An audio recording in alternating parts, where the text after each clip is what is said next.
Holy cow, could you make it any more interesting, Scott Suggs? Hey, what a wild day. You know, I mean, go out there and start off the day and zero the first period. And I mean, I hope some people that watch this show understand some things, how easily that fish can be overlooked. I got in a hurry this morning. I ran a bunch of stuff, and you know that I had confidence in, that I liked the looks of. And as I'm fishing it really fast. If I don't get a bite pretty quick, I'm gone. The water's real high and everything. And then when I come in zeroed, and I'd made my mind up, I was going to go right back and do the exact same thing, but I was going to slow down. Some places that seemed like key type places to me, I was going to make a decision. I had made a decision. I was going to go back, slow down. And I guess probably, amazing or not, like a 12.5-inch fish is what really settled me down. I pulled in on a spot that I liked, and I set and threw a worm, and I caught a fish on it. And it was my first keeper of the day. And then to turn right around and go to the next spot that I liked, and I catch back-to-back over fours. And then, you know, I expanded in that area. And this morning I fished it and never got a bite there. So in that whole area right there. So that's how easily you can overlook fish, and it just happened to work out in the right way for me today.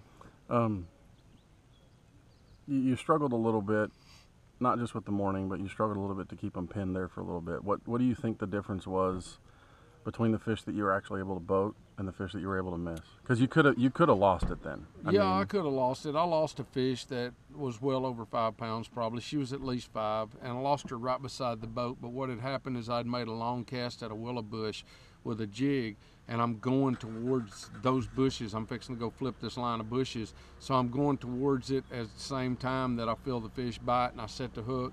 And when I do, I thought I had a good hook set. When she jumped the first time, I saw the jig right in her nose, and I thought I had her hooked good, but hey, she come up by the boat and managed to come off, and it bothered me. I'm not gonna lie, it bothered me real bad. But what really worked out great about that is I was able to pick up that jig and keep fishing it down through there and continue to get several bites. And as long as I'm getting bites, you know, it's kind of helping take my mind away from it. The only other thing that I really lost fish on that I had issues today with was I lost a couple on a spinnerbait, and I lost a couple on a chatterbait.